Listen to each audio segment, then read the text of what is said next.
सारिकास किचनमध्ये आज आपण बघणार आहोत कुरकुरीत कुर्रुम असे पापदा मच्छी। तर ही पापदा मच्छी खायला अगदी छान बोंबीलसारखी कुरकुरीत अशी लागते। बघू शकता तुम्ही कसली छान पापदा मच्छी कुरकुरीत तयार झालेली आहे। माशांच्या अशा बऱ्याच अशा रेसिपी मी चॅनलवर अपलोड केलेल्या आहेत, तर त्या तुम्ही जाऊन नक्की बघा। तुम्हाला त्याची ग्रेव्ही पण मिळेल, माशांची ग्रेव्ही, त्याचबरोबर फ्रायचे सुद्धा प्रकार आहेत। असे बरेच मी वेगवेगळे प्रकारचे रेसिपीज अपलोड केलेल्या आहे, तर तुम्ही त्या जाऊन नक्की बघा। नमस्कार, मी सारिकास किचनमध्ये तुमचं अगदी मनापासून स्वागत करते। चला तर मग वेळ न वाया घालवता रेसिपीला सुरुवात करूया। तर मी इथे पापदा मच्छी घेतलेली आहे, पाण्याने छान स्वच्छ धुवून घेतलेली आहे। त्यानंतर त्यांना हळद, मीठ, लिंबू हे अर्धा ते 1 तास ठेवलेलं होतं। तर पापदा मच्छी आणताना माशांना अशा पद्धतीने ना कट करून आणायचं, म्हणजे छान कुरकुरीत तळली जाते। तर बघू शकतात, हे अशा पद्धतीने आपल्याला आहे ना कट करून आणायचं आहे। जास्त नका करू, 2 ते 3 कट केले तरी भरपूर होतात। तर मी इथे कडकडीत तेल गरम करून ठेवलेलं होतं, तर त्यात मी जेवढे मावतील तेवढे आता मासे टाकून घेते। तर बघा, मी इथे साधारण 4 टाकते आणि माशांना आहे ना मी थोडंच तेल वापरते, कारण नंतर मग ते तेल जास्त वापरलं जात नाही।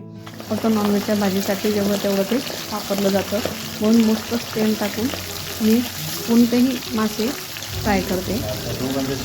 तर हे सारखे पलटवायचे नाही, नाहीतर ते जसे शिजतात तसे तुकडे पडतात, त्याच्यामुळे त्यांना सारखं हलवायचं नाही।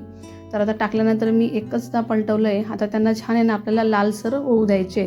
जोपर्यंत ते लालसर असं चमचा आतमध्ये त्याला असं घालून बघायचा, हात चमच्याला जर असं कडक लागलं तरच मग त्यांना पलटवा। तर बघा, कुठे कुठे मासे शिजून झालेले आहेत, छान लालसर असे कुरकुरीत होत नाही तोपर्यंत त्यांना पलटवत राहायचं आहे। म्हणजे खाताना आहे ना त्यातले जे काटे असतात ते सुद्धा तळले जातात, तर ते सुद्धा खाल्ले तर अजिबात दातात अडकत नाही, त्याचा आपोआपच चुरा होतो। तर बघा, हे अशा पद्धतीने छान लालसर होईपर्यंत तळायचे आहे। तर आता हे कुरकुरीत कसे तयार होतात, तर जी लोखंडाची कढई मी घेतलेली आहे ना, अशा पद्धतीने लोखंडाची कढई घ्या, त्याच्यामध्ये छान कुरकुरीत तळले जातात। हा इतक्या वर्षाचा माझा अनुभव आहे।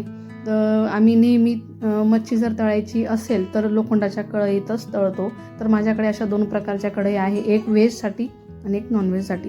तर बघू शकतात की किती छान लालसर अशी पापदा मच्छी ही तळून झालेली आहे। तर बघू शकतात, छान कुरकुरीत अशी तयार झालेली आहे।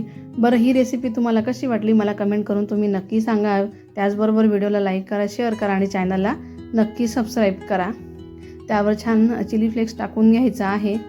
त्यानंतर त्यावर चाट मसाला टाका, थोडासा लिंबू पिळा आणि मस्त काकडी, लिंबू, कांदा यासोबत खा, खूप छान लागते। चला तर मग तुम्ही सुद्धा नक्की बनवून बघा आणि तुम्हाला ही रेसिपी कशी वाटली हेही मला तुम्ही कमेंट करून नक्की सांगा। चला, भेटूया अशा पुढच्या रेसिपीसोबत, तोपर्यंत धन्यवाद।